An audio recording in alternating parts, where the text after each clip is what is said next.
Welcome to WrAIth, presented by Block of Horror. Here on WrAIth, we're diving into the latest AI tools as we craft chilling horror stories, characters, and concepts. We invite you to learn, share, and collaborate live with us. Now, AI may seem like a terrifying monster to many. We get it. But we're here to tame that technological beast.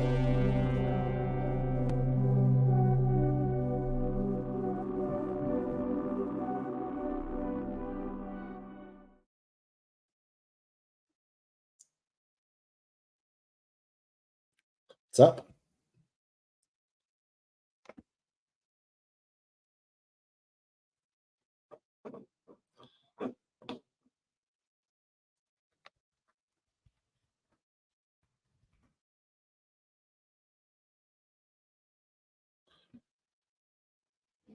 Zach, I think you're muted.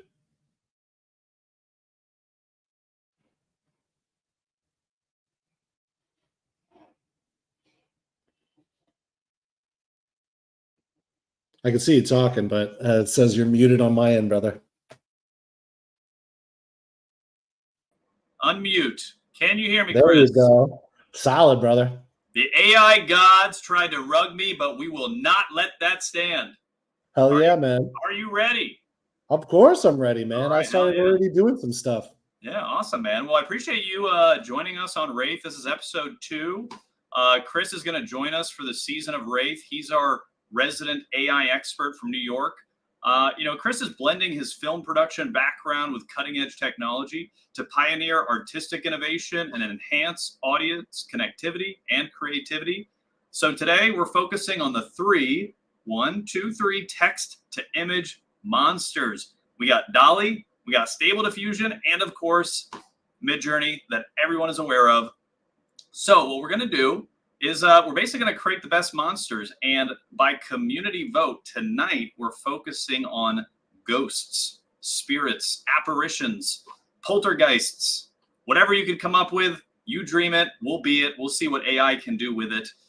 So be sure to share your monsters, your ghosts on X live with us. You can tag them below on the X stream, or you can hop into Discord. You can use our AI bot in there to create some ghosts with us as well. And yeah, we're going to do this as we develop the series. We're going to focus on AI tools and how we can create with them, use them as just basically a tool to express ourselves and to share what you guys would like to learn, what you'd like to create, and how we can collaborate utilizing these kind of cool new age tools. So yeah, that's basically my intro shtick. Chris, I want to kick it to you, because this is what the people are here for. Besides telling horror stories, we really want to sink our teeth into how the hell do you use these text-to-image monsters, the top 3. So I'll take it away from Chris, let him handle it right now to explain to you our 3 AI text-to-image monsters and give us a little breakdown. Hey, what's Stable Diffusion compared to DALL-E, compared to Midjourney, from your perspective? So yeah, I mean, my whole thing about each of these tools is how I'm going to try and show you guys is in order of difficulty. We're going to start with DALL-E, which in my opinion is the easiest, more likely because it's very contextual. It's more conversational. It's something that you kind of talk to it as if you were talking to a person, and you can work through whatever the idea is that you have with some limitations. And that's the other part of this, is the limitations are going to get less and less as we work through different tools. So DALL-E as a forefront is also part of Copilot, Windows Copilot. It's also part of OpenAI's ChatGPT. Both of the technologies are pretty much similar, if not the same. And then we're going to go from there to something like Midjourney. Midjourney, if everyone already knows about it, it's the basis of a lot of people's understanding on AI. We're going to go through the Discord bot that's, in Block of Horror's Discord to just kind of show you guys what can be had from somebody who's done this. And I'm going to give big shout outs to, some AI artists that I know that gave me some really good prompts for this stuff tonight. We're going to be working through that. And then we'll go to finally Stable Diffusion, which is, the difference is that Stable Diffusion is the basis for a lot of this stuff. but it's a lot harder of a learning curve. It's not as conversational, and it's a lot more difficult to get what you want.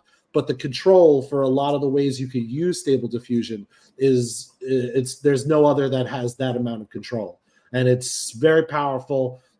There's also a bunch of other ideas as we go along the way of just, the ethics of each and how each work, and, why each is better than the other, and then what things that you can companion with these tools to make them better for, whatever you do. So that's kind of in a nutshell.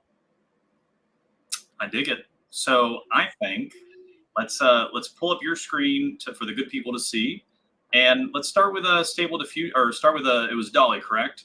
Yes, sir. And in our community, we gave a vote the past 2 weeks to decide what type of monster, so to speak, that we want to focus on today creating. And they selected ghosts and apparitions and spirits. Yep. So if you need some ideas, I have some links I can pull up and get some ideas kind of floating. We can also search the comments on YouTube or X for any kind of inspiration. And yeah, so I would say let's use that as our starting point. But Sure. yeah, feel free to walk us through kind of like the basics, rudimentary, like this is how we begin. This is how you can start prompting and see what we can do from there. Sure. Screen should be up. I'm sharing currently, and the window that's current is the Windows Copilot, which comes standard with Bing. It also comes standard with Windows. It's been integrated completely. You can utilize it any which way, and it's free for right now. There doesn't seem to be any credits yet, but that could change just because it's a new product for Windows. But if you're using ChatGPT, you'd have to have the premium version in order to use this. So what's right on my screen right now is just kind of a start. And you could see the first line I gave it. And this is what's kind of cool about this, and something I'll get to why this is really why what you guys, as far as inspiration, is going to be perfect. So how you do it is you just kind of ask it. It is both a chat and it's an image generator in line with each other. So everything that you can do is in line with the chat. So where I started was I kind of gave it as basic as possible because I wanted to give people kind of an understanding of where we could go. So this the prompt I started with, and you could even go simpler than this, and I'll even show you guys, is I need 4 images in a cinematic style of a ghost in a hallway of an apartment. Make the image ominous and weird, but great composition. Can you generate that for me, please? I always kind of ask. It's one of those things. I was just raised that way. I have to say please with everything. But then, immediately after you hit enter, it starts prompting. And, very easily it makes these like beautiful, square images of, this one's kind of a basic ghost. It has a little bit of a comic flair to it. And then there's even more. There's something a little bit more depth with the cinematic type of feel. There's also just another like comic one, but it's also has this, this ominous look, really good depth. And then there's this one, which is a little creepier and has, has a good kind of color tone to it. Now, by no means are these kind of like in the more scary realm. So we're going to do something like, let's say we didn't like any of these and, you wanted to go a little bit darker. So what you do is you go back to your chat, you go to the bottom, and you start asking it to change it for you. And so, what you do is you do something very basic, like, I like these a lot.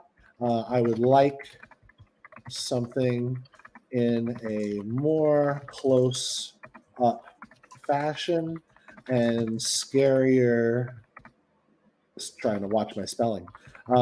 Ghosts. And let's say we want to change the entire scene. Like we don't really want an apartment anymore. Let's say we were working on this idea and we're like, I have a friend who has a farm and he could let us film in his barn. So we're going to go from an apartment to a barn. Let's see how it does with that, which it should just handle this beautifully. And could you change the setting to a barn? And question mark, hit enter. Then you just wait. And, this is really fast. You're using and then it answers you. And it keeps going. It's like, all right, I'll try and do that for you. And then all you do is you just wait for your images. Now, Microsoft put about $90 billion into infrastructure to be able to run this type of stuff. So it's really like, it's going to stay lightning fast. And this time we only got 2, and there's a reason for that. However, now let's look at the 2 we got. This one's more like a person in a ghost mask, so it didn't really get the context right, but that's okay. We can change that. And this one has an interesting kind of look to it. This is less ghost in the sheet. This is more specter-ish. Now, the reason why we only got 2 is because this DALL-E and Midjourney have very high content filters. So as far as horror, when you start prompting, there's times where you're going to hit a content filter. And if you go too far, it won't generate anything. It'll tell you. But in this case, it gave us 2 of 4 images that it could process at any one time. And so, there's ways to improve it even further. We're going to just do this one last time just to see if we can get something a little scarier, like something we're going to have to use a little bit of prompt magic. And with these content filters, that's the that's the idea where you have to kind of work and be a little bit creative with how you do your prompts. And so with this is very conversational, so it's a little easier. So you could just tell it like, I don't like the person looking ghosts. Could you try a specter? Because specter is another good kind of ghosty type of word where specters, ghosts, that type of stuff. It kind of interchanges, but there's a lot of different visual styles with it. So try a specter and a medium shot instead of a close up, and give it a heavily cinematic style. So because you want something more movie-esque that you can toy around with.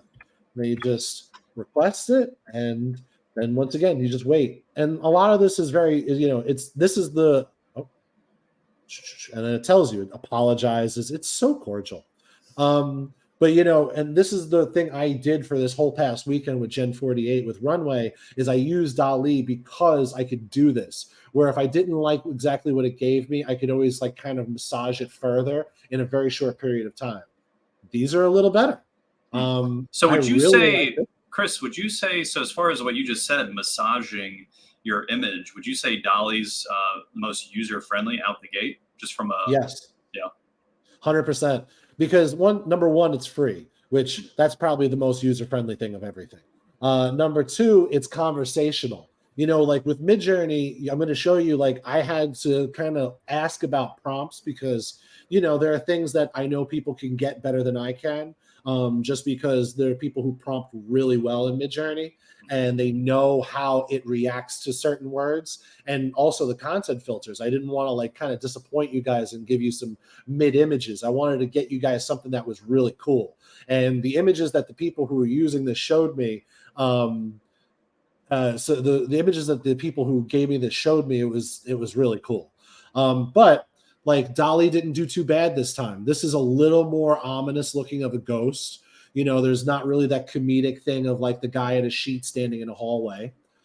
This is still a guy in a sheet standing in a hallway, but that's way different. The center composition is interesting. I like how it had light coming down. That's not something we prompted for, but when you use words like cinematic, sometimes you'll get stuff like this.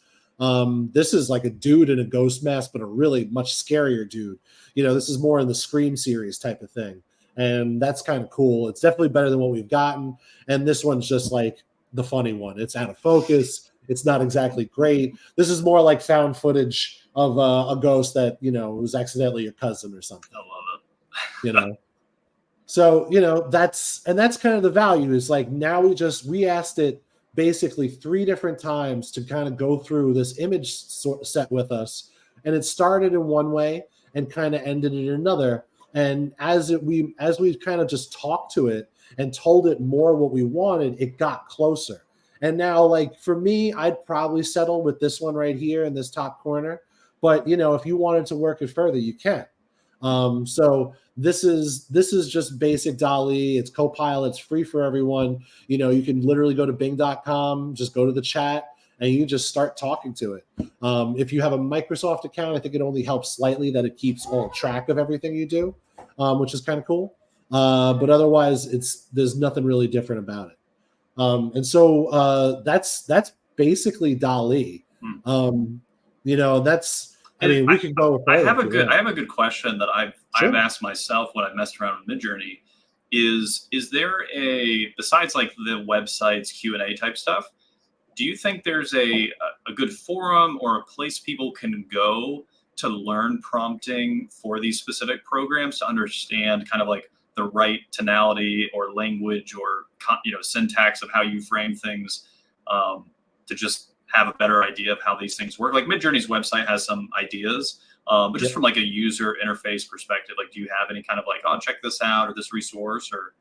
Oh yeah, I mean, Reddit is your friend as far as that, because the Reddit communities, they've been through the ringer. They've been through this for, Stable Diffusion. I think that Reddit is 2 years old.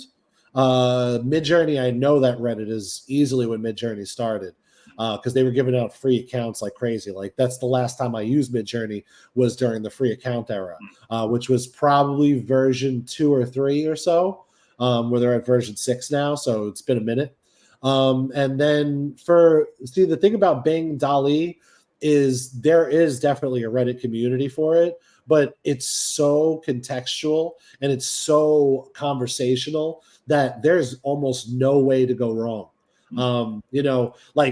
Honestly, like just to kind of be devil's advocate, I could say I would like these in a cartoon style and less ominous, and then, this is like, now I'm not even giving it any instruction. I'm just kind of telling it something, there we go. And it's like, yep, I'll do that for you. And then, it's always good to vote on what you like and what you don't. It helps train the model. But then it's just like, all right, I'm going to try this. And, we're going in a totally different direction. And the message I use was barely anything. And boom, like you get cartoons, less ominous, and it looks cool. The only issue with each of these is they're square. So it's one of those things that if I'm a wide image guy, I'm a 3:1 aspect ratio, CinemaScope got me. But if you're somebody who is like that, there's always things like Photoshop that has generative fill that's really powerful, and you can just take a square image into there, use a crop tool, and boom, you have whatever width you want, and it generates it using their AI, which is called Firefly, which is something that, like, it's such a high paid app at this point. Like, we could go through it in an episode, but it's not worth it to do right now, especially with how powerful this is and how much you get out of it. Like, we went from something like this and something like this to something like this in 4 movements. And it was all conversational. And if you even wanted to be lazier with it, you absolutely could. There's nothing against it. You could say anything, Well, and I love that especially for people starting out. So my question to you too is, if let's take the most creatively amateur person we know, right? Just some guy works at a car shop, but he's like, I want to create some images. Like, I want to have some fun on Halloween for my kid's birthday, and whatever the heck it is, right? But like let's say like they don't know composition, they don't know lighting, like they don't know some of these techniques or words. Because when I was researching more about Midjourney, that's where I started seeing like, oh, that's what that is, or like, from almost like an art history perspective of like, oh, that's how you describe that type of style or that type of thing or framing or whatever. And so I'm curious your thoughts for people learning kind of just more about the nuts and bolts, besides like asking ChatGPT, the nuts and bolts of what, like how to describe an image that you'd even want. So if we're saying like, I want a cartoon image, that's obviously very general and kind of generic. But like, oh, I want something that looks like this TV show I've seen, but without maybe even using that TV show, obviously, because we can talk about AI ethics on this episode too. Where does it bleed into? Now the AI models might be ripping from something we don't want to support them doing that. Not saying that that's the case here, but from just learning more about artwork, composition, and how to just quickly frame your own thoughts to get more out of this as far as prompting these images. Is there any resources you've seen as far as that? Yeah, I mean, art history is it's a degree in Behemoth. most colleges, Yeah. and it's one of those things that is the when I started with AI, I had dated a person who was an art history major and became, I think she's an art historian now. Wow. And it was one of those things where I got to like really get a grasp on it. And I'm also a filmmaker, so you lean back on all those things. But for a total layman, what's kind of cool is that, and cool and not so cool in a different way. It's more because I have personal taste on this. But what's cool is what DALL-E does and what Midjourney does is they do what's kind of called dosing prompts. And what that means is, let's say you don't say any, like, I mean, I could even show this with DALL-E right here. If you just want to say something very simple and you want to keep it that there's no composition, there's no words, you don't have to, you see, and you can actually even see it. A specter in a barn in a cartoon style with a medium shot and less ominous. It will add words to try and enhance the image as best it possibly can. Most of what all of AI is doing is solving a query. You're asking it to do something and it's trying to get to that answer in the quickest possible way it can, which is why there are things like if it dreams, which is why you'll see images with 17 fingers. You'll see images with 2 heads, because it's not really trying to make a perfect image, but it's trying to make as good an image as it can with what it has. So, in this case, let's say you say, I want an image of a comic book pumpkin head. Simple. Comic book pumpkin head. I even spelled pumpkin wrong. Let's see how it does. So let's see how it does. And I'm not even asking it to do like my normal, like I need 4 images and blah, blah, blah, and all the stuff I know to do. I'm just being like, and this is also an app too. What's also cool, you can have this app on your phone, Copilot, and it works exactly the same way. It's just an app. And then, yeah, it's just like, all right. And it's going to try. Let's see how it does.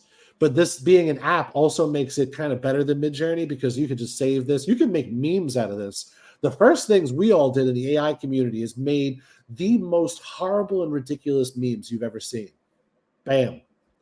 I even used, and it says a comic book pumpkin head. It went as basic as possible. It really likes, because and this is kind of back to the ethics idea, is 3 of these have very Superman type of looks to it, which is kind of what goes into understanding what's in the training. The training is going to have whatever images are most prominent in society. And it's kind of a thing that it does what it can with the best of the images it has. And so, it's one of those things like, is there only one superhero that has, blue suit, red underpants and all that other stuff? Not necessarily. Captain Marvel, even though it's a different whole genre, it's kind of similar. Shazam, it's not far away. It's a lot of things that are close to it.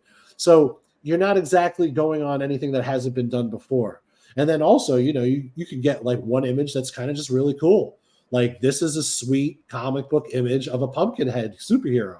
And it uses New York City. You have the Empire State Building in the background, and it has all this like added effect to it. So it's a really cool thing to use, and you can be as simple as you want. It will not be that way for the next 2 tools. This is the only tool that, and it's the reason why I started with it. Anyone could use it. A child could use it. All it'll ask is like, if you don't say I want an image of something, it's going to be like, well, I'll give you information, and then you just say picture, and it'll probably just make a picture of it or give you pictures. So that's the whole aspect with like strictly DALL-E, but it gets a little more hairy as we go through the tools. Awesome. Well, yeah, let's get to the next tool, and then I want to talk more about the AI ethics while we're working on that. Sure. Because talking to you a few weeks ago, something I think we vibed with right away was kind of like, hey, we're artists, and where are they taking all of this material from, and what's scary about that, what's okay about that, what's not, and how can we kind of get in front of it and lead the charge, so that obviously artists are protected, and their work, and it's not just being strip mined for, especially for profits and all that good stuff. So we'll get into that as we continue on. And just to let everyone know, Midjourney used to have a free trial basis. My understanding is there is no longer a free trial basis for Midjourney. You'd have to buy the base level Midjourney, which I believe is $10 a month. So if you did want to test it out at this point in time, that could change. You know, they could release it, update it, whatever. You'd have to pay the $10 to get it going again. For about 200 uses, I think a month is what it is. But feel free to check it out on their website. And again, we don't have any sponsors right now, so we're not trying to show them or anything. These are just tools that are popular and we're featuring and you know, give you access to what they are and what they're not.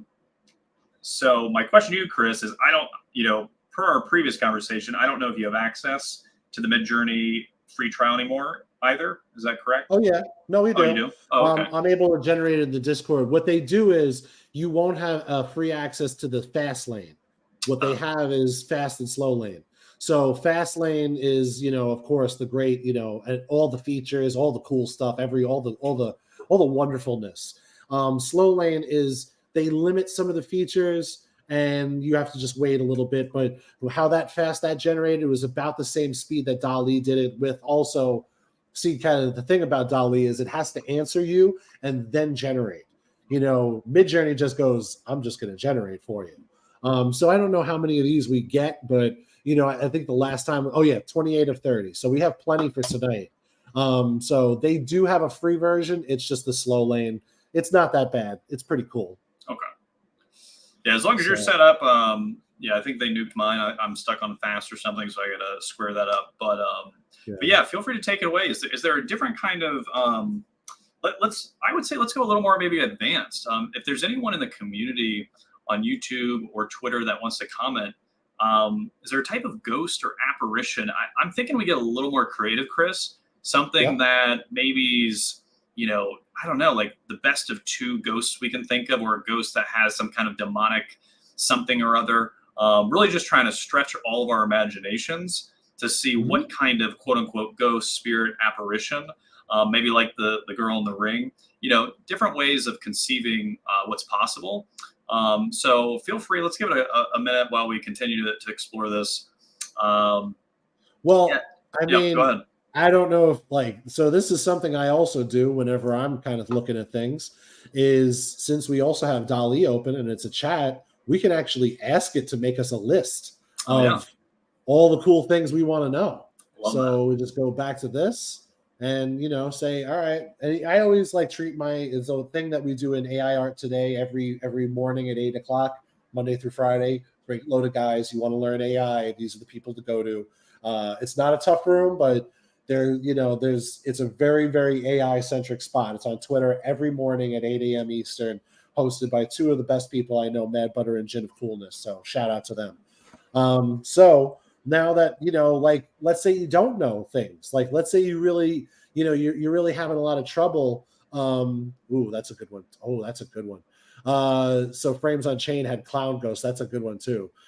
So let's make a list, and then we'll also try Clown Ghost, just because we'll cook up the 28 of 30 of these images we can get out of Midjourney. So let's first say, can you give me a list of all the different, and you want to go demonic, or you want to go Honestly, we just got a recommendation from Frames on Chain Media LLC for Clown Ghost. Is there a way we can find a Clown Ghost list that gives us variations of that itself? Let's try. Yeah, list of all the different Clown Ghosts that exist. We'll make it simple, just in case anyone needs to do this from nothing. And I love Chris that you brought this up, because I do this often when I'm just ideating around different types of things, and it could be anything, projects around the house, anything, prompting AI to give me lists of ideas just so I can sift out the crap I know I don't want. Which anyone that's kind of read books about this kind of stuff, it's really great for any idea sessions to literally just spit out as much as you can, almost just to get out the bad stuff, to start finding the rhythm of what actually might work. And that's generally just helping you filter, so you can go, okay, I want something closer to that word, or closer to this type of style or description. So I love this kind of way of going about, coming up with ideas and kind of filtering your own thoughts. Yeah, I mean that's the thing. It's one of those things. It's not meant to replace anything else, because if you needed to do something like this before, you would have this whole thing about you'd go and search it. You'd go on the internet and see what happens and see what you could find. All this adds is a contextual layer to it. Like you can even see here what Copilot pulled up. It has references, so these are all links to whatever it's talking about. And of course, they got to try and sell you something at the same time because it wouldn't be a capitalist Naturally. society without it. Yeah. And so, it's trying to do all the things that search would do, but it's doing it contextually. And that's the reason why a lot of LLMs are going to replace what is search today. And there's no person at the end of that. In fact, there only needs more people because with the AI search, there needs to be more infrastructure to run that properly and to authenticate that properly because you're using a model that needs to be refined and needs to be made sure it's always in line. And that takes a lot of infrastructure. Even an AI trying to do it would still need an awful lot of people to support that AI. It's all about a machine. So I saw one of the recommendations that I'd love to try next. But I like, it gave us Pennywise naturally. And something interesting about DALL-E is it actually cannot, or for the most part, if you directly request it, it cannot break copyright. One of the things they did is they really flagged a lot of terms. You can get around it. There are always ways around every system, but anything you find, you're going to get, it'll eventually go away too. But if you just straight up ask for it let's see how good they are. Can you generate 4 images of Pennywise? So that's the search. That's not the images it's trying to do yet. But while that's doing that, I like this Zebo situation at the bottom. I've never heard of Zebo before. Oh, are you afraid of? Oh, yes. Yeah, Zebo. Yeah. Classic. Okay. So we're going to use this part right here. Ghost of a cigar smoking clown right here. We're going to take that. We're going to copy and we're going to go over to Midjourney. And I love that I'm working on 2 screens, but at one screen at the time. So we're going to take this subject. This was just funny to me. Rabbit clown. And let's put him in a carnival because this is where I remember that episode. And that episode was pretty good. A carnival. And now you got to imagine with Midjourney, you're going to have to add a lot of layers. We will simplify this after trying this and seeing if we get something good, especially because I took it out of hell because it really liked, adding flames and making demons instead of giving me, I did ask for a monster. Oh, so that was my fault. I thought I put Spectre in there, but maybe I was wrong on that one. Oh, and just FYI, Chris, make sure that I believe there's 2 options. There's the Me6 AI option. Yeah, that's this one. And the Midjourney one, I believe, is the other one. Yep. Yeah, the Me6 one runs through Midjourney. Oh, it runs through. One. Yeah, so that's even why better. That's right. You told me that. That's right. Yeah, that's why you're the AI guy. Bot. Yeah, I tried the Midjourney bot just in case. You never know. They might one day sponsor me and not tell me. If David wants to. Bro. Right. Wink, wink, nudge, nudge. Say no more. Say no more. So let's see. Yeah. So let's see if we can try that again. Bamsy whamsy. Bamsy whamsy. Print that. Wait a second. What did it say to you? Did it say it doesn't want you to do it? It's just the second time it was like no. Let's see. Why did this work the first time? Generation done. Let's see something here. That's interesting. Hold on. That's good. We like little road obstacles. It enhances the story. I mean, it is interesting that it generated. It's just kind of the thing I wanted it to do first, but I'm going to just pull. I'm going to pull a. Well, and that's actually a good question for us, right? Everyone here, Block of Horror, is where do we get in the weeds as far as trying to describe certain types of things? I've tried some things where I'm like, oh yeah, I can't really say that to the AI. It's gonna nuke me. It's gonna say no, you can't go there. So for us and imagery and obviously we're experimenting right now. Are there certain keywords or things you can't curse, you can't say blood, you can't just generally speaking, stay away from XYZ? Yeah, I mean, I can tell you if you're using one of the public ones, actually, let's prove this. Hold on one second. Let's go back over to Copilot and let's see if it generated. So we asked it for Pennywise, and that's not far. The red balloon is pretty close, Yeah. but that is not a Pennywise face. Pennywise has the red lines. It's very mundane. You know, the dapper shoes, not really kind of a Pennywise thing. Aside from the balloon, there's really not a whole lot of Pennywise here, and that's what we asked for. So they're doing pretty good. And then I mean, like I said, there are ways around this, but if you need something and you don't want to break copyright, like you don't, that's but like in anything, and especially if let's see if Midjourney is working for us, or they completely blocked us out. Let me try one more time.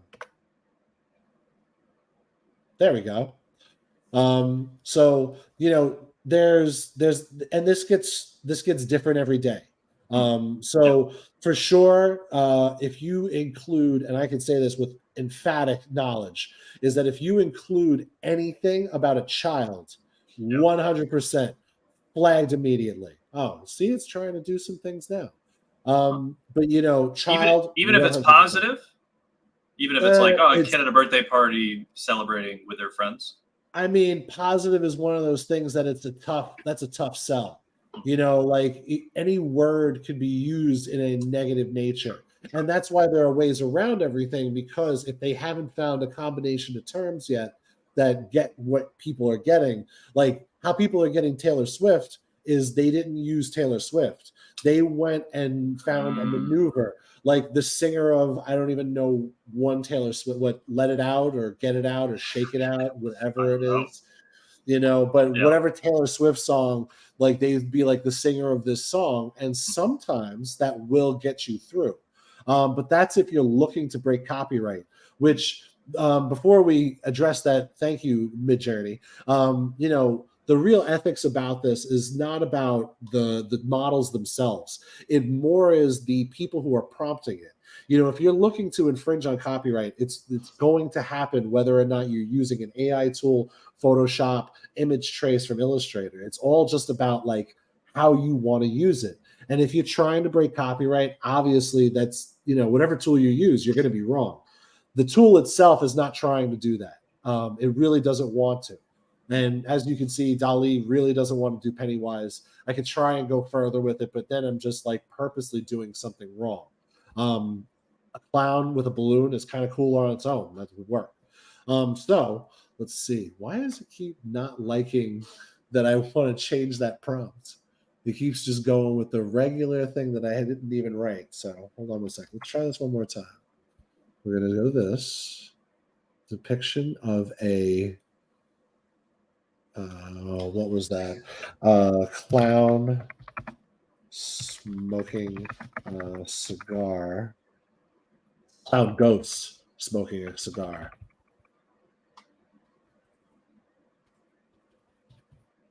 Smoking a cigar, suburban living room, 1984.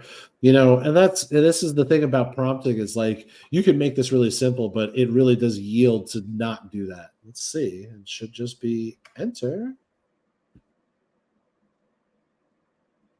Okay, well, it's generating, so that's a positive. And I see some of your communities in here. This is pretty cool. They're doing some upscales and, trying some stuff out.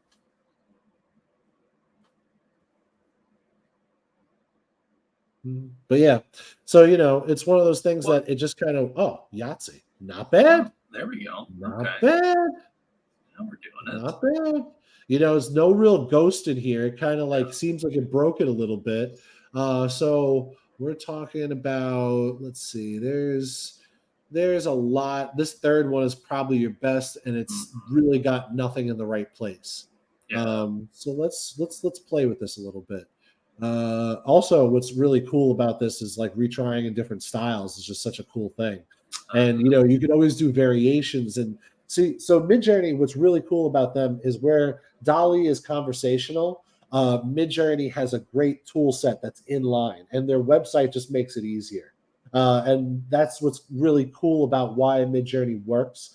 I would equate, and I think a lot of my AI brethren would agree, that Midjourney is kind of the Apple of AI generators. Whereas it's not about how much control you have or how easy it is to use. It's just about what kind of works for you and how your workflow is. So like this was one of the cool things, the thing I absolutely love, and it's been integrated into a lot of other softwares, is the variation feature. You know, like I really like that number 3 right here is pretty cool. And I think it's close somewhat to what we want, even though it looks like an ICP guy just like chilling, you know, smoking a blunt, you know, No. which I'm down with.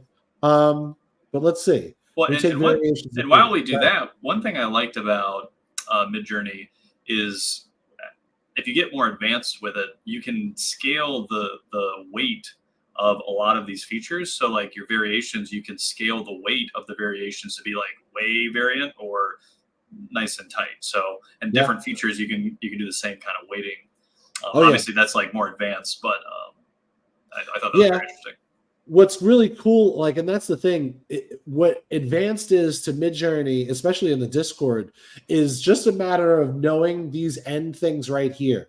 See where it says -- version 0.6.0, and then the aspect ratio command, which is 3.2. You know, and I mean, we could try and push it with some other like Midjourney commands. I have a few up here. You know, we could always try and see if the free version will let us play with a lot of stuff. But something that exists very much in Midjourney, and Midjourney almost alone in the way it does it, is the weirdness scale. There's also a blend feature. That blend feature is really interesting. There's ways to do it in stable that are not easy to learn, and not exactly what you'd want to be doing, but it's very unique to Midjourney, where it's just right in line with how you could generate. And if I was a Midjourney user, I'd be able to show you a whole lot more. But once again, like I don't hate on it, but I don't use it. I do like it as a tool, and I think it's doing great things for people.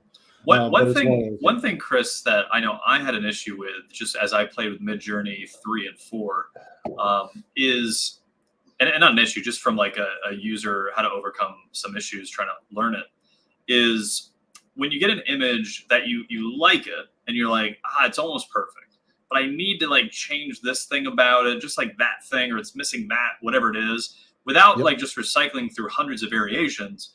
How do you find a way to be like, hey, keep everything, but just like change that background thing behind it, or he's holding an axe, make him hold a bat, like whatever it is. It felt like from 3 and 4 at least, I struggled to be like, I like it, I want one thing changed, now do that thing. And it's like, it just changes everything.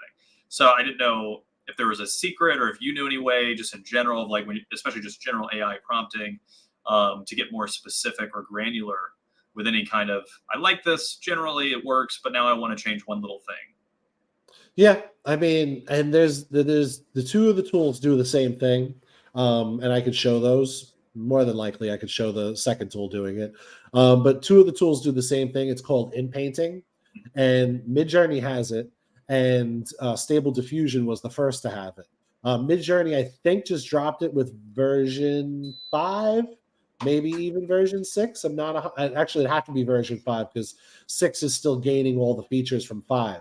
And so you're able to actually use the interface and mask essentially what you don't like, and then try and prompt for the mask. I'm pretty sure. I know that's how that works with Stable. I'm not sure if that's exactly how it works with Midjourney, because it's one of those things like there's always like these weird little things that all the tools do differently, and it's so minor.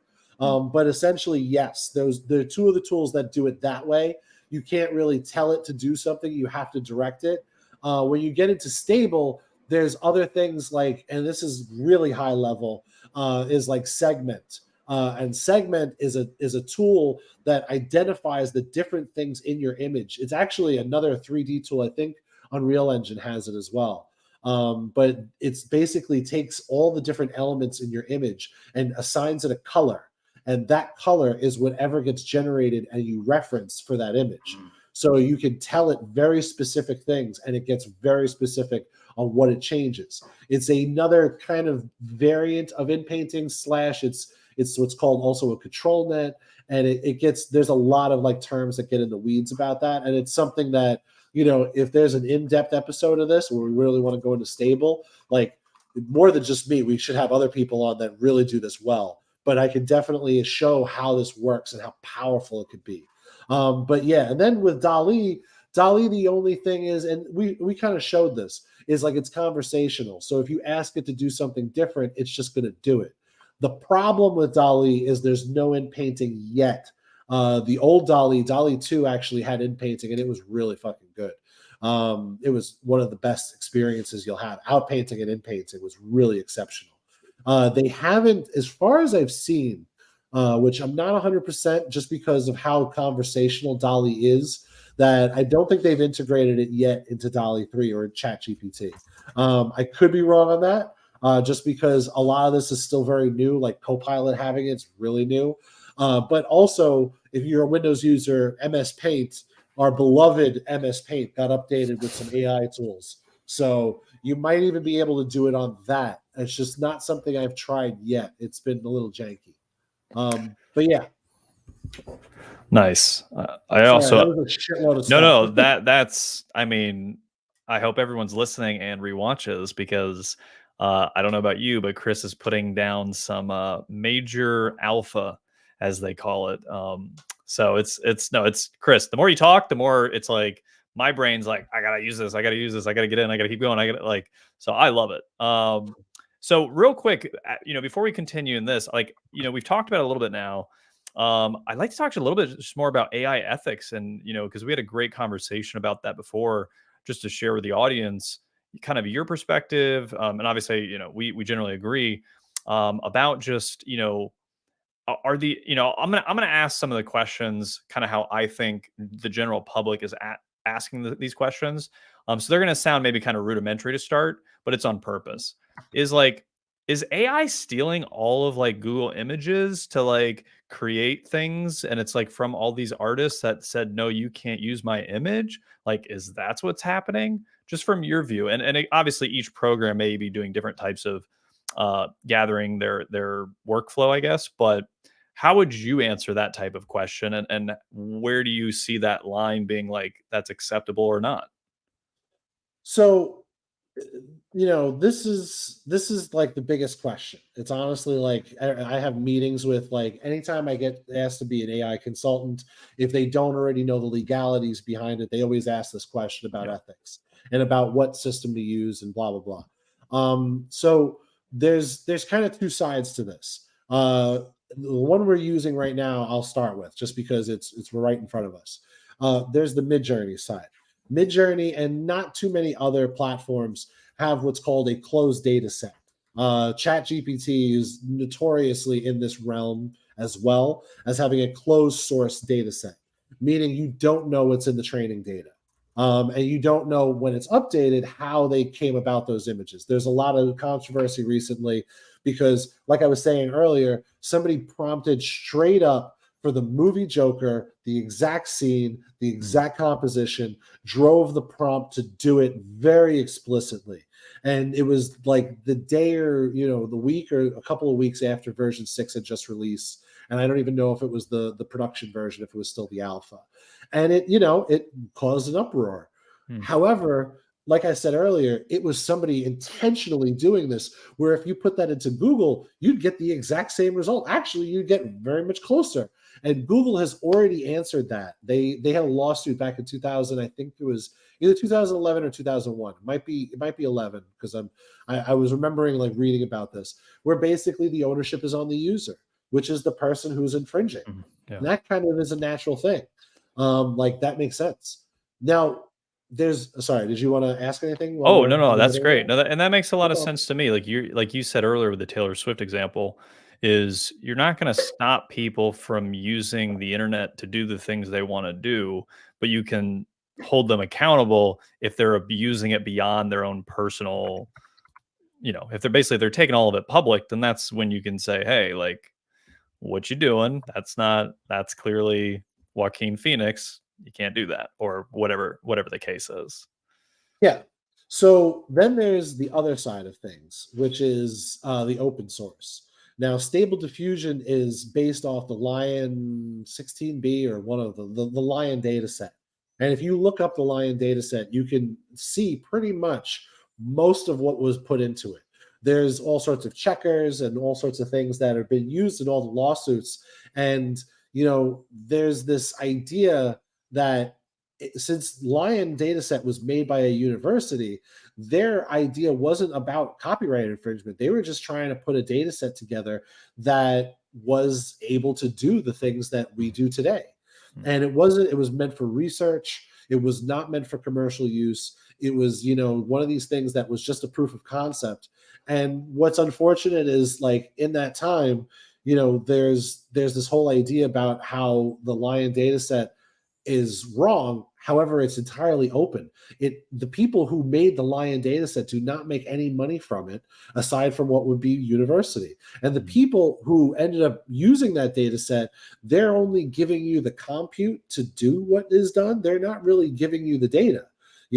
However, what's also cool is that the people in every which way, as far as Stable Diffusion is concerned, have gone to the community and said, hey, we'll do this better. We have an opt-out strategy. We'll ensure that nothing is used without your permission. And they've really gone to bat with trying to be better about this. Midjourney as well has made changes as this has happened. Like, after that Joker incident, you barely could even prompt Joker.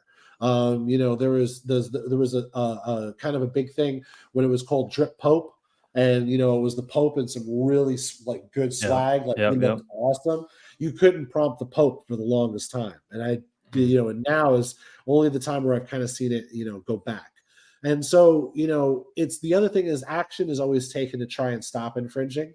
But the other thing is there's this whole idea of that it's copying. Now, copying, it's, you're talking about in any one of these images that we just developed, there's billions and billions of images that make up the data set. And what you're prompting kind of refines down what it is that you're looking for. So as it's refining it down, even something as long as that last prompt, there's probably tens of thousands of images that look and have so many of those different prompt styles in it. But what we get is essentially something that in essence is all of those things a billionth of a percent. And it's one of those things that's it's like a billionth of a percent of every one of these images is not copying. It's the same thing as you looking at something and then trying to draw it until you get it right.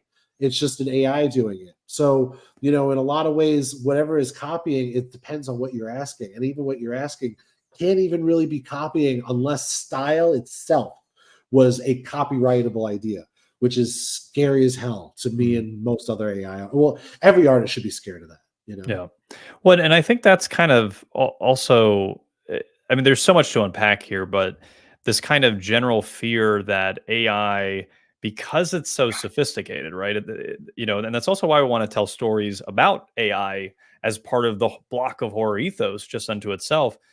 Is AI is, I mean, supercomputer intelligence possibility, LLM, that is going to do a lot of potential good, but can do a lot of potential harm because it's so knowledgeable, it's so powerful, and it can do so much that my brain or Chris's brain or even our brains together maybe can't do, or can't do nearly as quickly or as efficiently, et cetera, et cetera.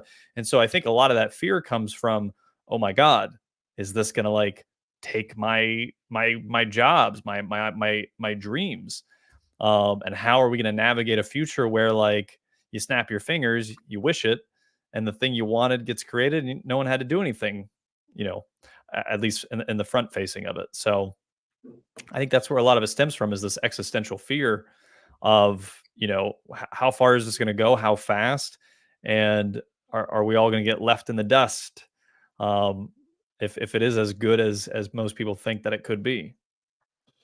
Well, I mean, in a really grand sense, you really AI isn't that intelligent. And that's the kind of the big thing that really I think people don't understand as well, is this is just what's called machine learning. And machine learning is in, a lot of things that you use every day.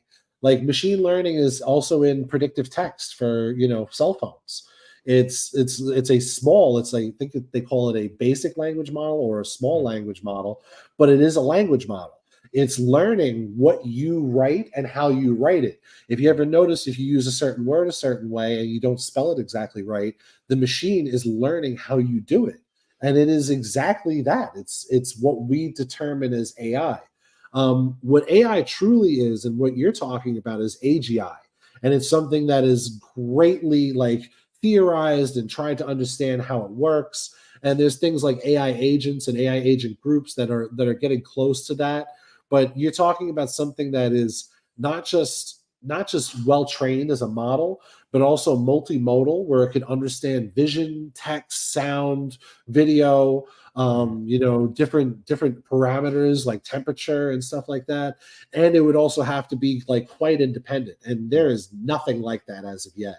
What we are using is essentially just the internet data sets. It's like what we already use every day, except compiled into something that could then push it back to you and whatever you want. And this goes for search. This goes for creative writing. This goes for images. This goes for everything, and it's one of those things that, as far as replacing people, it really depends. Because if you're somebody who knows how to use AI, it's very difficult for them to replace somebody who still has the same output, but is also now doing something that enables them to be not necessarily better, but maybe faster at their job, and the total denial to use it, that whole human aspect of it. I understand it. I agree with it. I totally am with it. And that process is hopefully worth it for you. But as far as what you're talking about, like AGI, we're nowhere near that. Yeah. All the things we use are fucking nothing compared to that. Well, and that's why I really like this age of AI. It's really an age of opportunity and discovery, in my opinion, especially for kind of like average Joes, just anyone and everyone, to be able to um, utilize these types of tools to create and to learn how to create. Just by using Midjourney, I'm learning art history because I have to. Like I can't.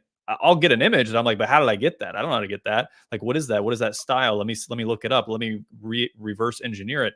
And now I'm actually kind of teaching myself like, oh, that's how you get a better composition with the light and the off light over here. And okay, that makes more sense now. Now I'm getting it. So to me, it's just like kind of when they say going to college, you do what you make of it. It's you get what you make of it. So to me, I think AI is very similar. Is ultimately these types of tools, they are tools. If you use the tools, if you learn how to use them, if you use them in the way that makes and enriches your life, your experience, your opportunities, whatever, in whatever capacity, that's what they're for. That's the main point of them.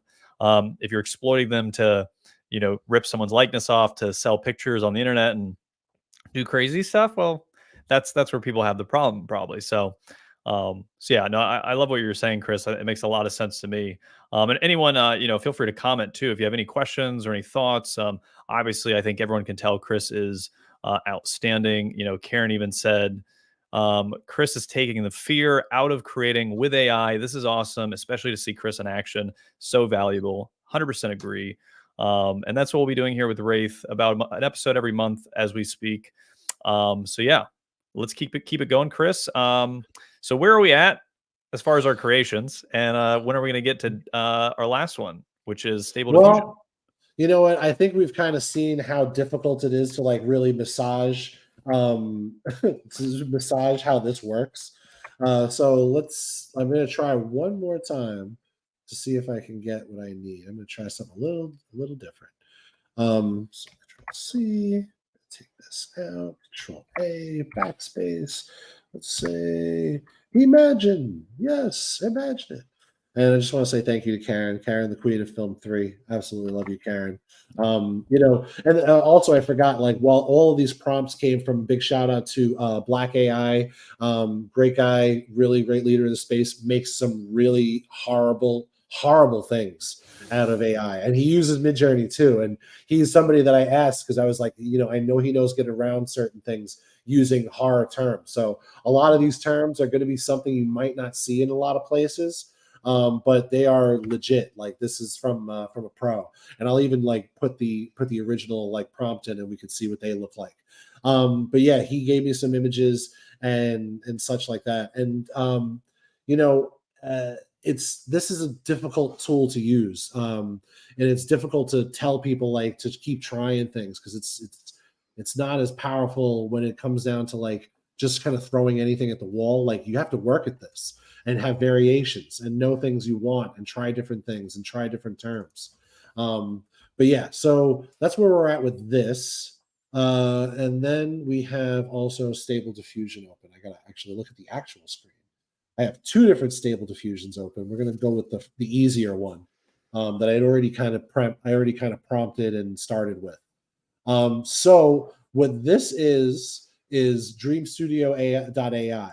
They are the owned product of Stability AI, which is absolutely, they're my favorite company. I've been to events. I love them dearly. I know many people who work there. They don't sponsor me whatsoever. Like I get credits, which thankfully they were very nice to have me test some stuff. But aside from that, like I just like this stuff, everything they do. So this is Stable Diffusion, and this is like the easy entry Stable Diffusion. This is like the most simple barrier to entry, how you could use it, but it goes in levels way above this. But it's one of those things that this is accessible. It's a credit system. You pay a certain rate, and I think their minimum is like 1,000 credits, which you'll see how you can see in a moment how many credits it is per images. And you could see how your usage would go, and I think it's really fair in my opinion. So I already kind of started with this right before this opened, and so it's Ghost in the Hall, photorealistic, spooky, ominous, disturbing, and I asked for it to be square, which we're going to go over different aspect ratios and how that affects the images. And then I asked for a basic image count, and I used their newest model, Stable Diffusion version 1.6. Because for certain things like photorealistic, it's so good. I absolutely love it. So, and these are the images it gave us. And, as far as the comparison is, like DALL-E, our first images were rather cartoony. If we go back to just DALL-E really quick, we go to the image. Oh, here we go. Oh, it refreshes entirely. It's just like, hey, you're not doing this anymore, so I'm going to stop. But even what we got to took a lot of time and took a minute to get to. So in reality, like where it started was mostly comedic, and I used a lot of the same terms like ominous, cinematic. It should have really just kind of captured that and went, oh, okay, this is what you want. But Stable Diffusion with just a little bit of prompting and using their cinematic preset, it like kind of nails it. Like that's pretty ominous. Like there's no legs. You can easily see something in the background. That's pretty cool. Like that has some decent composition too. I like everything's like center framed and everything. And since we didn't say a camera angle, there's a lot of like play on this. This is the only one that I'd say is bad. But then again, like a ghost doesn't necessarily have to wear a sheet. It could just be there. And this is kind of an ominous looking image. So there's a lot to play here with that. And now let's get a little funky. We're gonna try going for my favorite, a 21.9. Oh, sorry. Stable Diffusion 1.6 only does 2:1. 21.9 is XL, which we could also test out. But it's going 1024 by 512. This is going to be interesting to see what it does. We're going to go for the max amount of images it could generate at once, just because I want to get some of the wrong stuff, a little more of the wrong stuff in AI. And unless I prompted that good with cinematic, I don't know. Let's see. We're going to go for a dream. And this is as quick as it is. It's very fast. And this is why I really like this tool and if I'm not in a time crunch, like this is the tool I use. There's this is just something I sit here and this is just my feed. I was doing a lot of cars for whatever reason. I had a client that really liked old cars. And you can kind of see what I'm trying to go for with some of the jank. Like that guy's head should not be there, and I'm using a lot of prompt work to try and get that. Yeah. And, it's one of those things like that's pretty terrible. But that's pretty boss. Yeah. Like that's a good image. And it's the same prompt. It's just this is how wild Stable Diffusion can be. So let's see. Well, and again, like that's kind of good at times because it helps you kind of get the bad stuff out of the way to know what you don't want. as For sure. well. So I like that sometimes. Yeah, so I just went wide, and like this is pretty ominous. Like there's like kind Mhm. of a sugar skull in there, and like it's weird looking. You know, you got good composition. Center composition is kind of a thing too. That's something to watch out for anyone who's using anything but DALL-E. DALL-E could work with it, but most of everything else, Midjourney or otherwise, it likes center composition. It's just how many images in the world are center composition? Most of them. So there's going to be a lot of that type of stuff. This is not a great image, but it has like some depth to it where, you know, if this were kind of a pull focus, it'd be cool. And it'd be something you could always put for ideation. That's pretty weird. That's pretty weird. Like you can kind of see through this thing a little bit. So, and there's no legs. That's funky. That's not a great image style. There's way too many doors. Like this is like the Matrix scene where, you know, they go to different universes just through doors. Let's see. That's not bad. You know, and that's the thing. You're seeing that there is a lot of good stuff here. Like, I don't know what the hell that is, but that's freaky. Oh, You know, like this is also not so great, but also pretty freaky as well. Now, let's see if it will do this properly. So let's say we don't like something and we want to try, and I know this is capable of doing it. I just haven't used it in a minute. So let's see how well it does. Okay. Very good. Goes to the hole. Oh, very good. So you can use the eraser. Okay. All right. So if I take, yeah. All right. So if I take this and I take this out, yeah. So they do it the erase way, not the mask way, which is pretty cool. Okay. Then I should be able to prompt. Let's see if we can get an evil. What was it? No, it was like a kaiju raccoon or something. So let's see how kaiju raccoon works. And let's see if it does what I hope it will do. Let's just make sure. Select. Okay. All right. Oof. It's always janky using this. So 1 second. Let's just go back and let's do that as quick as we did it before. But this time we're just going to go for it. Oh, there it is. Very good. Okay, good. So it does save it, which is absolutely fantastic. So let's do that. See if it saved the blur out though. Might have to do that again. But essentially, this is what painting is, and this is how it works. It's just kind of a thing where you go in and you're like, I don't like the subject of this image. And then more of the time, and in the more professional tools, this is actually easier because it's more directed to understand how this works. The consumer tools, for whatever reason, they just haven't got it right yet. and when you say the professional one, does that mean the paid upgrade? Is that kind of what you're talking about, or are you talking about different softwares? Oh, like if you host it locally, you can run Stable Diffusion Oh, locally without gotcha. using anybody else's compute. I would do that, but my computer would literally run out the door and be like, I'm never coming back. Goodbye. Yeah. Yeah. Yeah. I mean, I have a very minor compute type of computer, and it is like not happy when I do something like that.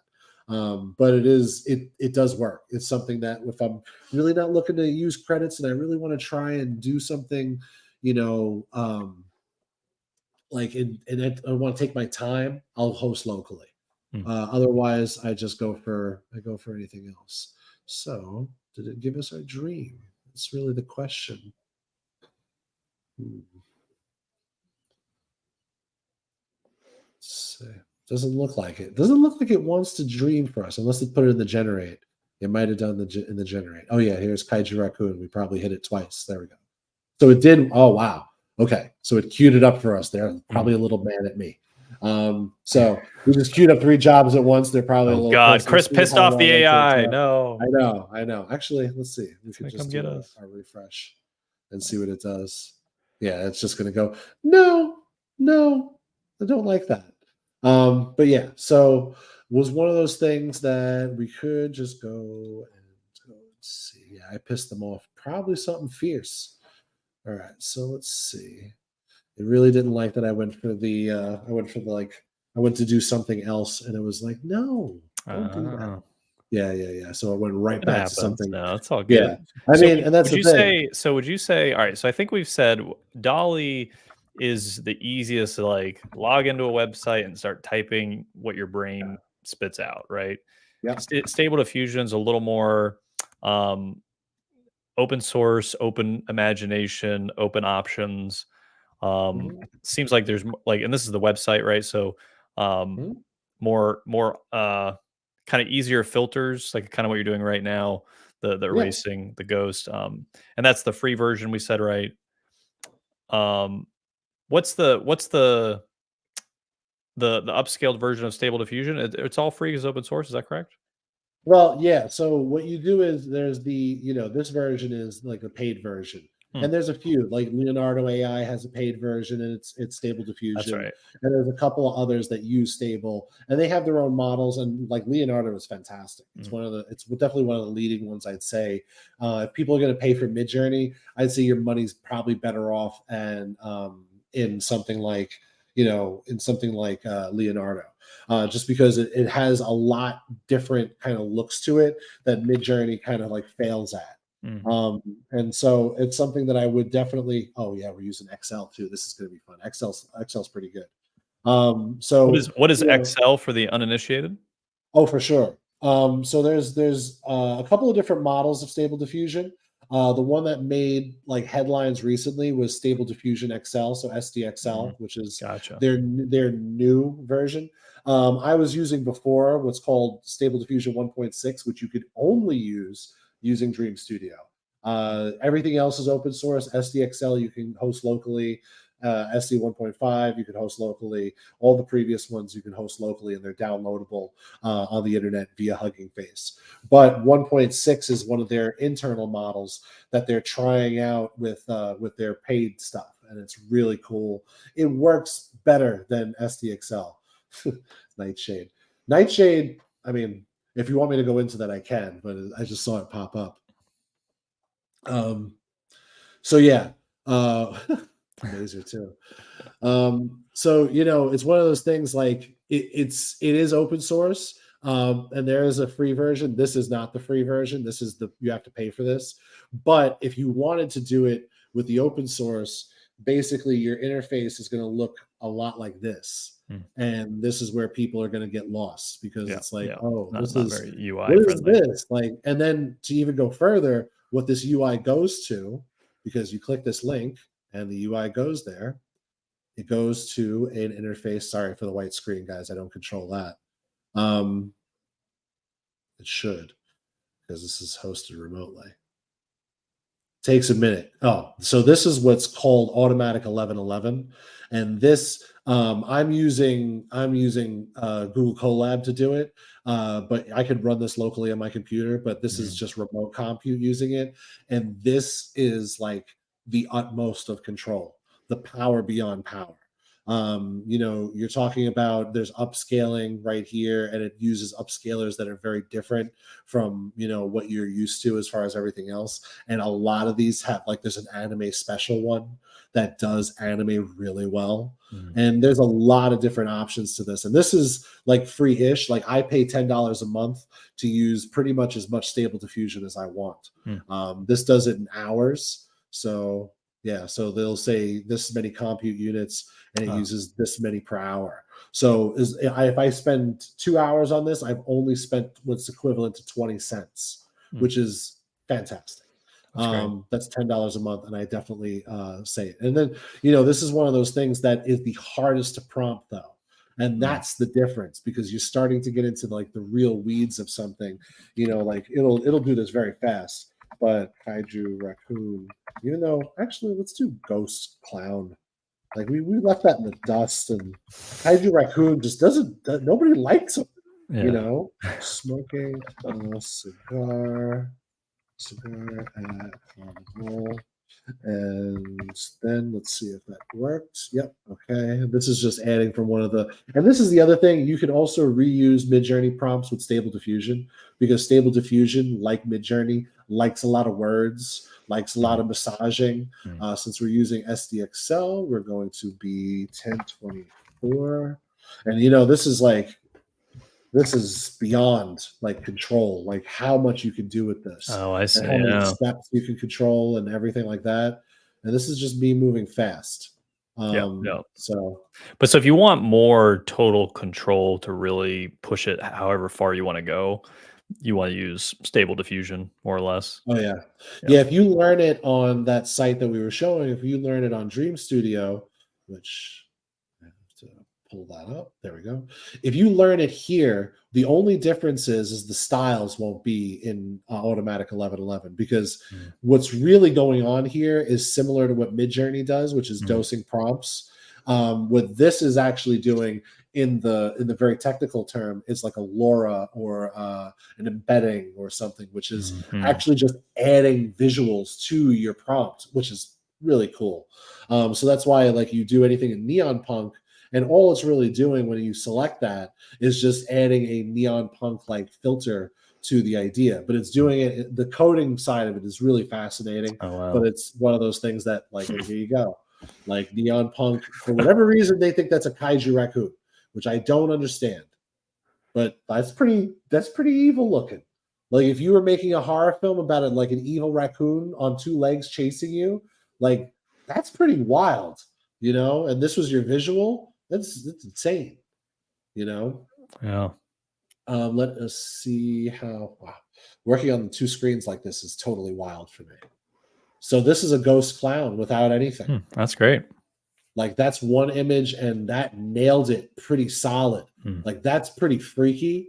And there's nothing like added to this. This is just base model with this type of sampling method, which is another whole conversation. But, you know, and that's the thing, you can run hundreds of these at once. Like, there's a way to make it change words every which way. It's really powerful stuff. Wow. But that's the, you know, that's the utmost, man. That's like the bee's knees. But, you know, I figure with all these tools that we've shown, it's kind of, you understand like the positives and negatives, you know, like, even, and this is the thing, like, even going simple here, like, we just, well, actually, before we do that, what if we, I thought to finalize the feeling between the three is, what if let's prompt the audience, the crowd, to give us another version, another ghost, and let's create a prompt that we put into all three, maybe verbatim, but if we need to change it, tweak it for each one a little bit, just so it's fits their model better, let's see what we get for each one, to kind of see, just compare and contrast for fun. So if anyone has a new ghost, a new spirit, a new idea, fusing, and it can also be period. It could be 1918 goes from whatever, anything and everything. We could play with some styles, some time periods, some locations, ancient civilization type stuff. Again, I'm just spitballing. So we'll monitor the chat, kind of see what we want. If anyone has any ideas, or me and Chris, we'll be happy to come up with it too. In the meantime, just want to give a quick shout out to everybody. Thanks to the Block of Horror team, and of course the Block of Horror community for tuning in today. We do another WrAIth episode, likely at the end of February, ideally featuring some video AI, and see how that works. So one thing we want to explore for next episode is, if you post on the X link to this video, post your ghost that you created tonight.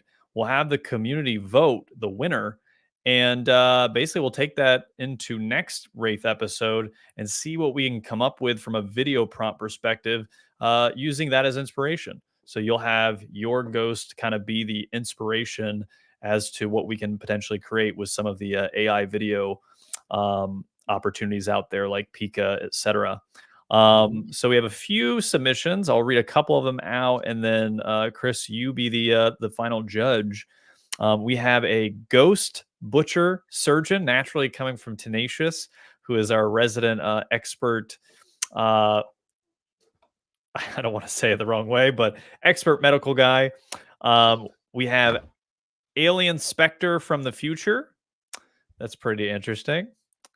From Frames, we have from Chaos Manus, we have Swamp Ghost, shot on a Black Magic Pocket cinema camera, hyper realistic, throw in some critters of sorts. Went really detailed there. Appreciate that, Chaos. And then from Elinka, we have Native Warrior seeking revenge from beyond. That's pretty good. They're all pretty interesting. I kind of want to see them all now, but hold on. Like, give me those first two quick. So Ghost Butcher Surgeon. Ghost Butcher Surgeon. Alien Spectre from the Future are the first two. And we have Swamp Ghost and we have Native Warrior Seeking Revenge. Pretty good. Pretty Yeah, cool. I mean, these are great. I mean, these are really easily pretty awesome. I like Swamp Ghost because I'm a swamp. I like Swamp Thing, and I'm really glad that movie's being made. And I love the television show. I don't care how like cheesy it was. That shit was awesome. I love the shit out of that show. Cool. So well, we can steal Chaos's entire prompt. It looks like he kind of built one out. Or if you want to tweak it and then just copy paste into 3 and see what happens, is that work for you? Let's roll it and let's see what happens, man. Cool. Can you copy and paste, or is it you gonna verbatim it to me? Oh, let me see if I pop it up here. I don't know if you can copy and paste that. Okay. Yeah. Hold on. Oh, you can keep that up? Yep, it's up. Okay, hold on. I can do that. That's no problem. Perfect. I just didn't know if that stayed there. That's why I was like, yeah, we can. Yeah. We got the power of the magic behind the scenes. We can, whatever you need, you let us know. Swamp Ghost shot on black magic, pocket cinema camera, hyper realistic, throw in some critters. I like the throw in some critters of sorts. Because AI knows what we want. Just throw it in there. Come on, guys. Well, if you say critters, it's gonna be some interesting stuff. Yeah. It's one of those things that's just like when you say a general word like that, it's like, oh, okay, I get to pick. And what's great is DALL-E is going to do this really well. This is one of those things. This is going to be fantastic for DALL-E. Hold on, let me just go. Just take that. Control-A, Control-C. So when we do this 5 more times, so we're going to start at the front and say, now, with the only thing with DALL-E is you've got to ask it, can you generate for me 4 images like this? And then it's going to read that. So that's going to go and run. And then let us go to Midjourney, which is, still trying to do some things with this kaiju raccoon, bro. Okay. It did not go to waste. I'll say that. That's good. Go to waste. That's good. Okay, so we're going to go with that. And then we're going, actually, I forgot, you have to imagine first. Yes. You can't do anything without imagining. And how I imagine this is going to happen. So we're just going to straight up prompt. The only add-in I'm going to do is -- what is it? Version 6.0, 6.0, because I want to use the new. And I like 16:9. I don't remember how wide Midjourney goes, but we'll go with 16:9 to be safe. So it actually happens. So I have to -- AR 16:9. Okay, let's see how that goes. Let's see if it even rolls. Okay, generation in progress. Fantastic. This is going much better than I assumed. So we'll go to Dream Studio and we're going to just straight up prompt it. Oh, Jesus. Straight up prompt it. Hold on. A, hold on. V. We're going to take out the style. So it's just straight up. I think since we went widescreen with that, we're going to go to 16:9 just to match up. We'll do 10 images to make it really, really invasive. And then good use of the word invasive. Why not? I mean, that was pretty clever. That was rap battle-esque. That's great.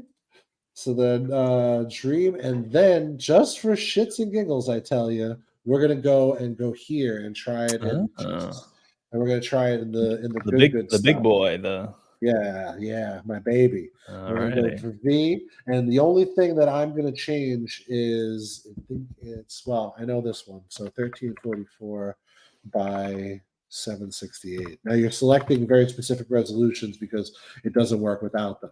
I like this one. I even like wider, but let's not get ahead of ourselves and just run that. Okie dokie. So what's first? Oh, wait. Let's not get to there. Oh no. This one. Ooh. Oh. DALL-E did not like that. DALL-E shut us down. Interesting. Let's try something. What did they not like? Come on, DALL-E. Shot on a black magic camera, hyper some critters of sorts. Please try another prompt. Okay, hold on. Oh, I know why. I'm going to take this word out, and I'm going to explain why I am. Anyone remember the movie Critters? Yeah. Yep. Anyone remember that had sequels and it was very prominent in society during a certain period of time, especially that it's in a Ninja Turtles movie? Yep. Ali does not want to break copyright. That's a good point. So, and Swamp Ghost shouldn't be fun. Shouldn't be the Swamp Thing. Yeah. Space Ghost. There's nothing really shot on a Black Magic Cinema. I don't think that should be a problem. Let's try. But I think Critters, since it's a name, it was one of those things that it was like, no, because you might want the actual movie Critters, and I'm not doing that. Can you generate 4 images of? It's so interesting too, because Critters is also just a noun, right? Yep, it's just a word, but somehow or another, and this is what I mean about like every tool has its hills and valleys. So let's let that cook, right? You try. Okay, it's going to try for us. I told you. Okay. Critters, I tell you. So let's go into yeah. So this is what Midjourney gave us. Okay, yeah. It's lively. It's this little Unreal Engine vibe. Yes. I feel. The third one has the Blackmagic Cinema camera feel, even though that background's a little 2D for my taste. I do like the middle one, except it doesn't have any creature. And then like this is just a cool creature. Yeah, it's cool. Very cool creature. Yeah. It looks like the thing that He-Man rode. Which is really badass. Yeah. So, and then we want to go to Dream Studio. Let's see what Dream Studio gave us. Okay. Ooh, that's realistic. That's actually better. I mean, so Ghost is one of those things that since there's always a kind of a drape thing, a lot of the time the data set will do this, which is why having different words, having synonyms for certain words is key. Because like that's a regular ghost just in the swamp. Yeah, that's some weird thing. That's a floating head. That makes zero sense. Interesting. That's pretty cool. Yeah, Komodo dragon almost. Okay. Right. Don't mess with that guy. Let's see. That's weird. Interesting. Weird. Interesting. Weird in a weird way. Okay. That's like an alligator of some sort. Lake Placid too. Yeah. That's what they felt. This isn't bad. Like that would be scary Creepy. as hell to turn around and see that. Like that was pretty. I actually just kind of want to put a white sheet over a log in the middle of a lake like this in a swamp and just leave it there for people walking by on the trail nearby and freak out. But that's the thing. Like the first thing it generated was that good. Yeah. Where it was like, that's pretty interesting. Like that's something that could be a swamp ghost of some sort. And the photorealism is fantastic. It's really, really well done. This is Dream, right? Yeah, so this is Dream Studio. Paid stable diffusion. So it seems like they're kind of base if we don't have any like added features to it, pretty hyper realistic from a initial output. So if you want hyper realistic, then this might be the way to go. Whereas Midjourney gives it a little more artistic tonality, I feel like, without any further prompting, like as its initial. Well, it depends on what you prompt because they dose based on your prompt.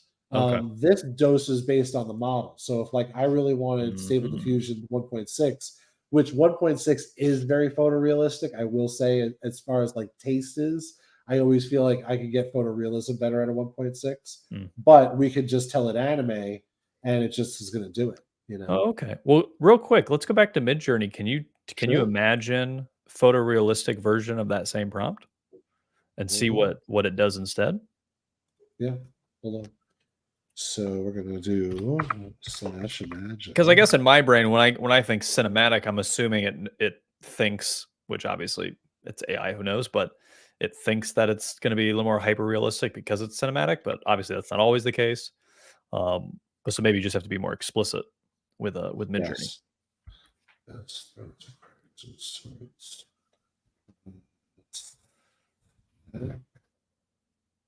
And let's leave it at cinematic. Let's see how it does with that. Oh, and then was it version 6.0? 6. 0 dash AR. Let me just check something really quick. I'm not fucking this up. Yes, I kind of am. Let's see, version.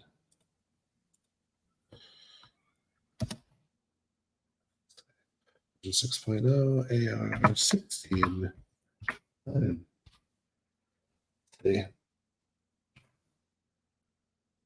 And do we have acceptance? Okay, interesting.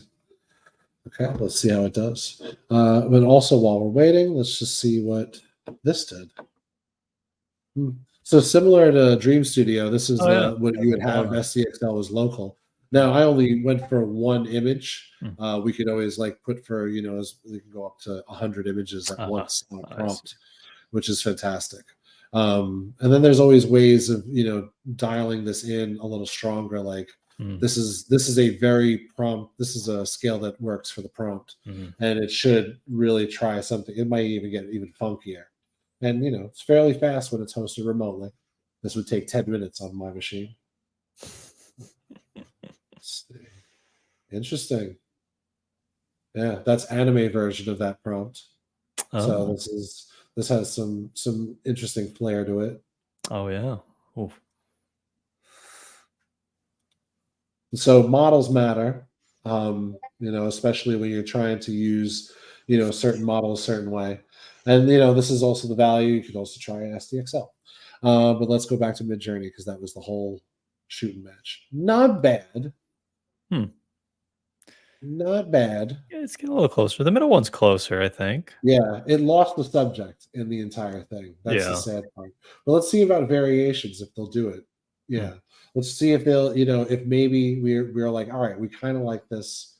Let's try a variation of it. And let's see how it does. And which is also possible in Dream Studio. So one of the great things about Dream Studio is, let's say we really like this one, you could do what's called set as initial image. And this is kind of very stable diffusion talk. All it does is you could show how much of that image you want to kind of put from one side to another. So, you use the exact same prompt, but you want it to dream a little more. So you drop this to say maybe 23%. And, the original is, I think, this image. So, the original is this image right here. So we're asking it to do it again with that image in mind. And then let's see what it does. And this is not in painting. This is image to image, which is another way of kind of changing things, because if you curate your set and you like anything, what you then do is you just pick one and kind of iterate off of it. Yeah. And it's really cool. And Midjourney has this as well. It's just the dialing in here is so much more powerful. And it's way more, but that's what variations essentially are. So it took that and tried to keep at least the general composition and made some cool stuff, Interesting. Weird and interesting. That's a good one. That's a good one. Yeah, that's super creepy. Like that, those eyes are dead. Yeah, that's just gluttony in the like the swamp. This is pretty cool. Like this feels like it would be on the cover of a Goosebumps book. Yeah, and it would be a badass story. Well, and actually, on that note, like we talked about, you might not be able to prompt certain words that are copyrighted already, but is there, if it is allowed, could you say, "Oh, I want this in the style of a Goosebumps"? Because it's tricky because it feels like you're trying to take from a copyright, but if it's a style, right? Is that considered copyright infringement? Like in the style of, famous person or famous IP or whatever. Where's that line blur as far as, especially if like a Tim Burton, like I want this to look like a Tim Burton movie, right? Is that, are you infringing upon Tim Burton's kind of creative IP style? But you can't really copyright style. So that's the blurred line of how far you can go with it or not. For sure. And I mean, I just kind of proved that. So I used in the style of Goosebumps, and I can 100% tell you that this is something I remember from one of their books, because I think they have a swamp story, but I don't think it's very good. or there's a zombie in a swamp type of Yeah. thing. But this looks close to what a Goosebumps image would look like. But what that looks close to is another image that has similar look to it. And then what that looks close to is another image that has a similar look to it. It's one of those things that style, if it gets owned, is going to be rather tough to prove, because who could own something that they learned, and who could own something that, if in all reality, they're taking from as well? So who ultimately is going to be like, what do you, Van Gogh's family is going to be the one like making money off the style? And if anyone's an impressionist that was before him, does he really own that? And he learned from impressionists. Like, he was part of the impressionist movement, but there were things when he was traveling that he learned from people that he utilized in his art. So where does that line just go? And that's my biggest question, is like, can anyone tell me where they learned something from? And do you have one style? And is that really something to own, or is that something you would just enjoy? And that's the other factor, is like the Fair Use Act and stuff like that. There's attempts on that idea, but what the problem is that, like, we do this anyway. There's not been any time where we don't do this. Adobe got in trouble many times because image trace. All you do is put the image in Illustrator. You have an image trace it. You now have a vector of that entire image. You could scale it as big as you want and do whatever you want with it. And it's clean, and you can alter it really wildly. Like that's straight up copying. And that's allowed because it's a tool that does it. And this is kind of the same thing. Out of the billions of images it used, even if I say Goosebumps, you got to figure, they're referencing it in a general. And they're saying like all Goosebumps covers, which I could say that there are pieces maybe in here, but fair use in the United States is within 60%. I can't tell you exactly which cover this is. It could look very close to one. And then that's the other thing. You can't then copyright it anyway. So unless you do significant human authorship. And that's where it kind of lies at the end. It's just like why we have trouble copywriting things, because significant human authorship, it's something you have to prove, and it's tough. Good point, man. That's tough. It's just an interesting frontier. And I liken it to, I read something about in cinema, when the digital camera came out, there was a big uproar because everyone wanted to use film. And now they're like, crap, what are we going to do? It's going to take people's jobs, and then we can't make the kind of films we wanted to make, and blah, blah, blah. And it's like, yeah, but, it's just the nature of technology. Things move and change, and we have to kind of change with it. Because again, my kind of bottom line is, I feel like for this type of AI conversation is, if it gives everyone an opportunity to utilize their own creativity and their own, and not to monetize, but just to be creative unto themselves, and I think AI tools can help do that a lot, then I'm generally for it, because there are people who just don't have access to the types of education to learn how to do these types of things, but they still want to create. They want to express themselves. It's almost like a spiritual right. So I think these tools are going to generally be beneficial for the broader scope of just general population, to just show their creativity more, to have more flexibility to express themselves, without it being, a horrible pen drawn piece of crap thing that they are never going to be proud of. So, not that they're going to be proud of it, an AI image per se, but just that expression.